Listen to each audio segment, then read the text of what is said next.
Antena Zero. Frequência Kirlian.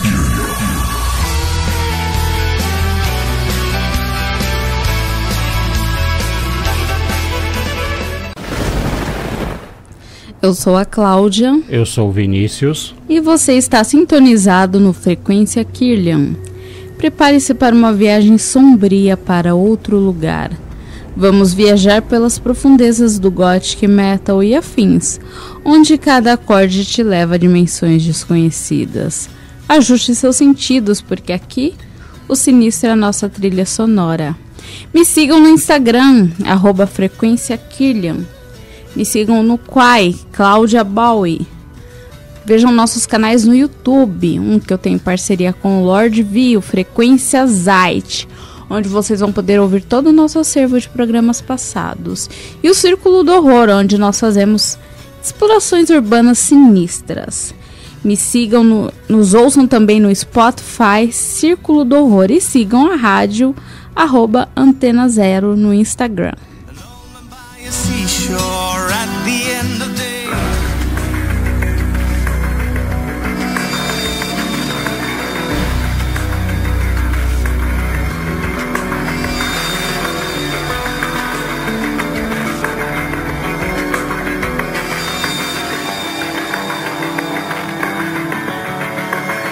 Черным-черным днем мы пойдем с тобой вдвоем, и будут сыпать листья с неба, мы будем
You are leaving my home and burning my world. Take away my dead soul. There's no sense to hope. I know it's the moment to declare war.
E acabamos de ouvir o Dark Princess com Fight With Myself.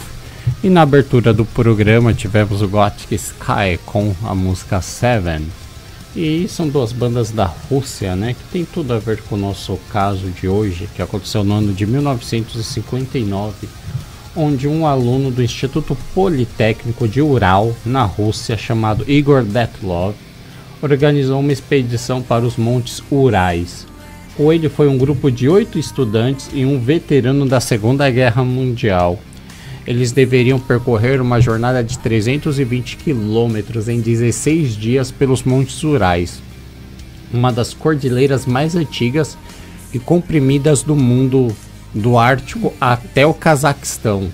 Igor elaborou essa expedição tão desafiadora porque ele queria se certificar como um esquiador do grau 3, que era o grau mais alto da União Soviética naquela época.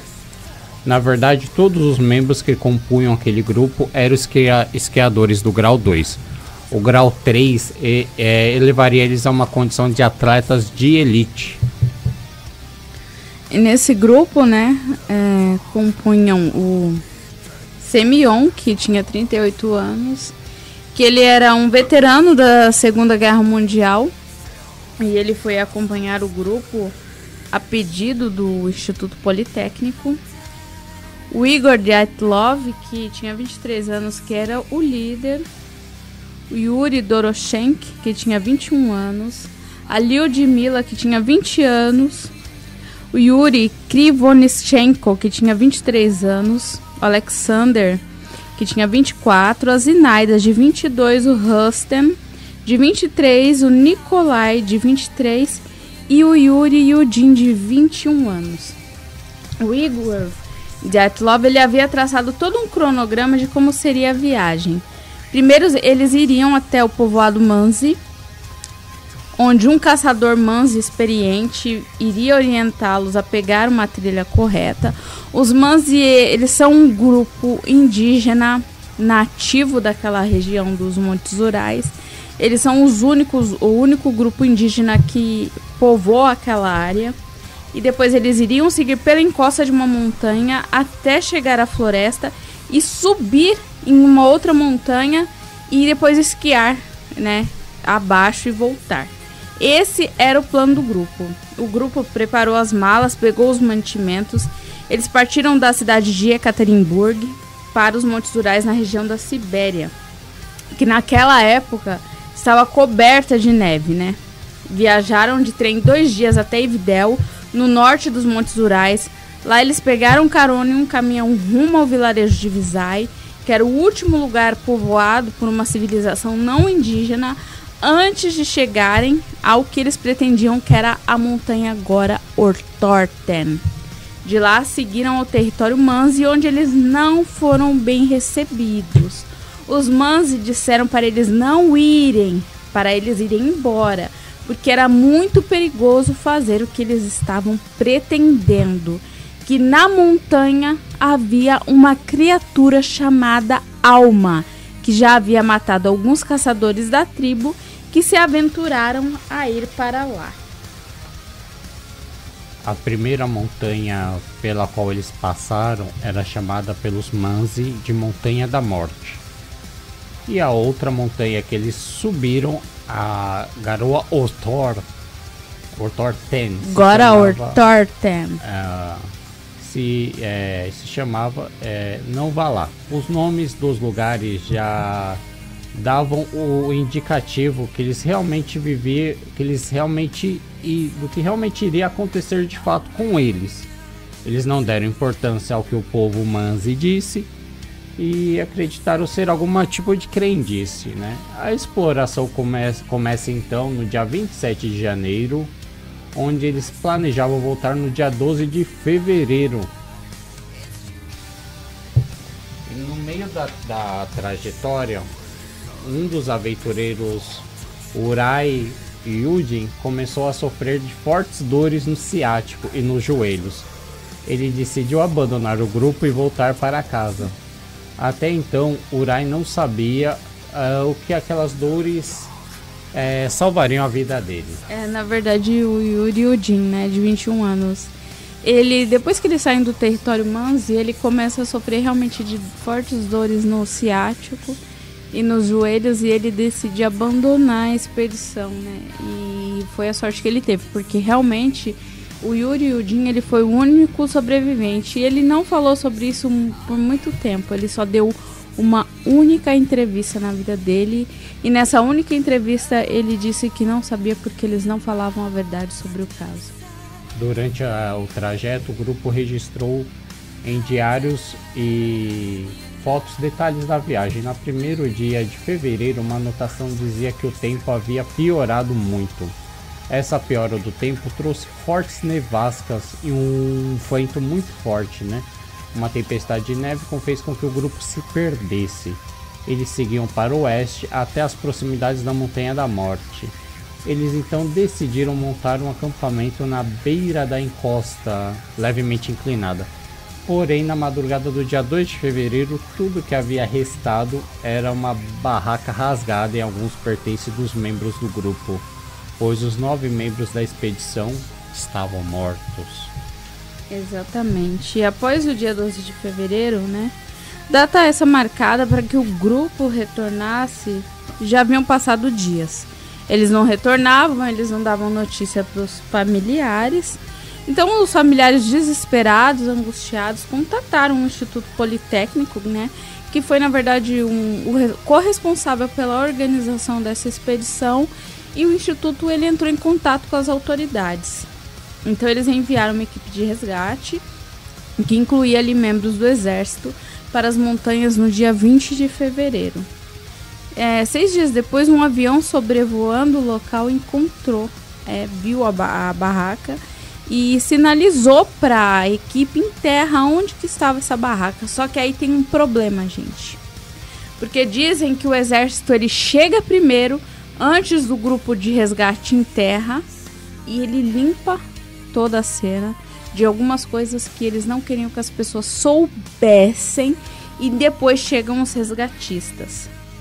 E quando o grupo de resgate ele vem por terra, eles encontram a barraca montada pelo grupo vazia, e ela estava realmente parcialmente enterrada na neve. Ao analisarem a barraca, descobriram que a mesma possui um rasgo que foi feito de dentro para fora. Os investigadores chegaram à conclusão que eles teriam saído correndo de dentro da barraca, debaixo de uma forte nevasca. Eles haviam feito outros pequenos furos na barraca, como se dali de dentro eles estivessem observando, aterrorizados, alguma coisa que estava lá fora. Um dos últimos registros do diário dizia: agora sabemos que o Homem das Neves é real. Os exploradores saíram correndo da barraca sem suas roupas de frio, sem as botas de neve, em um frio que em média atingia 30 graus negativos. Só desespero total poderia explicar, né, por que eles saíram correndo ali sem suas vestes, né? A equipe de resgate encontrou dentro da barraca todas as roupas de frio do grupo, sem as quais seria realmente impossível sobreviver lá fora. A equipe de resgate seguiu a pegada dos jovens que saíram correndo na direção da floresta. No caminho encontraram um resto de fogueira ao lado de uma árvore. Na árvore havia carne humana em pedaços e os pedaços dos membros humanos decepados. Próximo à árvore jazia 2 corpos, já parcialmente descobertos pela neve. Exatamente. E na árvore tinha carne humana porque o que acontece? Eles saíram sem a roupa de proteção, uma média de 30 graus negativos. Todas as extremidades do corpo deles estavam congeladas. Então, esses 2 membros, eles acenderam essa fogueira, eles tentaram acender essa fogueira e eles tentaram pegar esses galhos das árvores. Mas como as extremidades estavam congeladas e não tinha como salvar essas extremidades, conforme eles foram subindo, isso foi destroçando a mão deles. Então ficou pedaço de dedo, ficou pedaço de pé, ficou pedaço de osso, ficou tudo na árvore. Eles já não estavam sentindo mais, né? 270 metros à frente, eles encontram o corpo do Igor Dyatlov. Ele estava morto, segurando um ramo de árvore. É como se ele estava tentando se esconder debaixo daquele ramo de árvore. Com uma mão ele estava segurando o ramo e com a outra ele estava protegendo o rosto. Mais à frente eles encontram o corpo do Rustin, que estava com traumatismo craniano. E mais adiante eles encontram o corpo da Zenaida. A Zenaida, ela estava caída no que teria sido uma poça de sangue. Os outros 4 corpos, eles foram encontrados dias depois, quando a neve ela começa a descongelar. Eles estavam soterrados pela neve. Aparentemente, eles haviam tentado cavar um buraco para se esconder. O corpo de Lyudmila estava sem os olhos e sem a língua.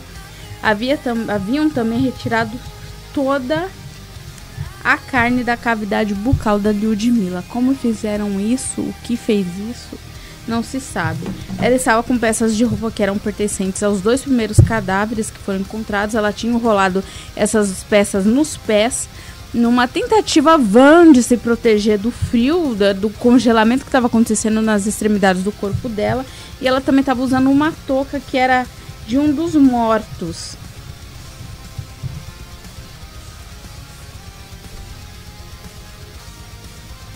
Durante o funeral, repararam que todos os corpos estavam estranhamente alaranjados. A perícia constatou que as lesões nos corpos deles não poderiam ter sido causadas por outros seres humanos. Eles tinham muitas lesões nos órgãos internos que estavam dilacerados ou até mesmo esmagados. A investigação do caso foi rápida, extremamente imprecisa e controversa. A verdade é que não havia uma explicação fácil para ser dada.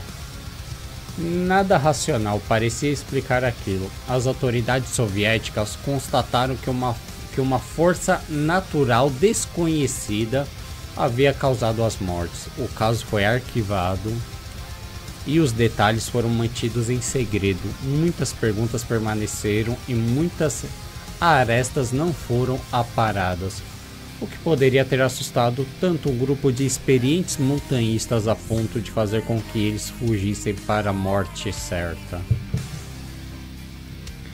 Então, ao longo dos anos surgiram inúmeras teorias. Alguns acreditam que uma avalanche forçou o grupo a fugir, porém isso não explica os ferimentos internos que eles tinham. E a análise do lugar também mostra que não teve avalanche nenhuma ali onde eles estavam acampados. Outros sugerem envolvimento de testes militares secretos, encontros com OVNIs, infrassons capazes de causar pânico, testes de controle da mente do governo soviético, ataque de indígenas locais ou ataque do Yeti, o abominável Homem das Neves, que seria uma espécie de pé grande, só que das neves. Lembrem que as últimas anotações do diário diziam: agora sabemos que o Homem das Neves é real. Em uma das fotos retiradas pelos estudantes antes de começarem a caminhada, pode-se ver atrás deles uma estranha anomalia negra num formato assustador. E a foto ela não foi manipulada, gente, já que existem os negativos e os negativos também têm a mesma anomalia negra. Cogitaram também a hipótese de um vento catabólico ser a causa das mortes. Vento catabólico ele é um evento extremamente raro que tem a capacidade de serem extremamente violentos. Mas se fosse realmente um vento catabólico, não teria sobrado nem a barraca.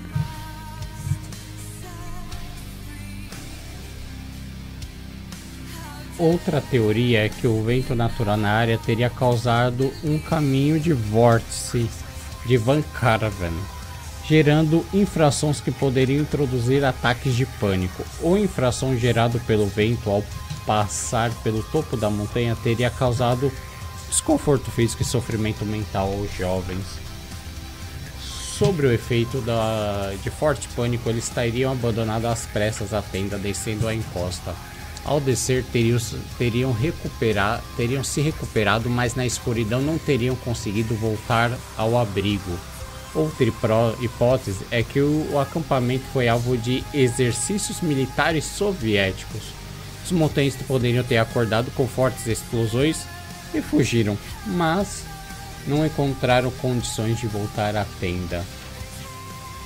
Outra teoria diz que eles podem ter passado por despimento paradoxal, que acontece quando as pessoas em situação de hipotermia tiram suas roupas ao terem sensação de calor. Porém, isso não explicaria as lesões internas que eles possuíam. A teoria que mais se aproxima de explicar todos os fatos, na minha opinião, realmente é um ataque de Yeti ou OVNIs, né? Porque os corpos estavam alaranjados. Poderia ser algum tipo de tecnologia OVNI. O incidente ele foi retratado no filme de terror Fun Footage, um filme no estilo documentário. No idioma português o título fica como O Mistério da Passagem da Morte. Ele é um filme de 2013 e também serviu de inspiração para a produção russa Montanha da Morte, o incidente da passagem de Aitlov, e para a 4ª temporada da série norte-americana True Detective. Eu acho assim, pode ser um ataque do Homem das Neves, ou um ataque OVNI, ou pode realmente ser testes militares soviéticos misteriosos. Só pode ser isso que explica a morte desse pessoal, mas é um caso bastante emblemático e que carrega um mistério e que talvez nós nunca saibamos a verdade sobre isso.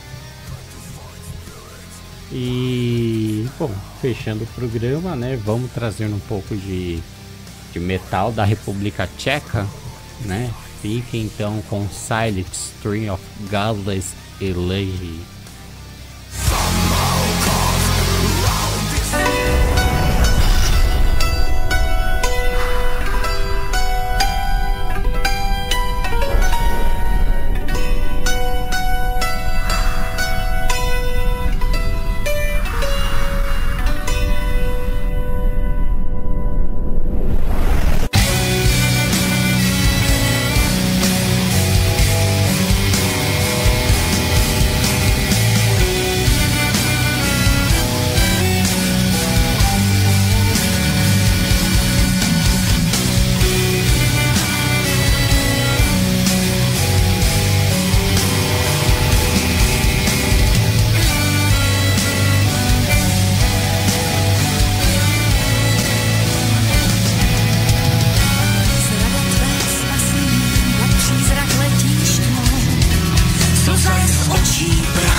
Você ouviu pela Antena Zero, Frequência Kirlian, produzido e apresentado por Cláudia Byron.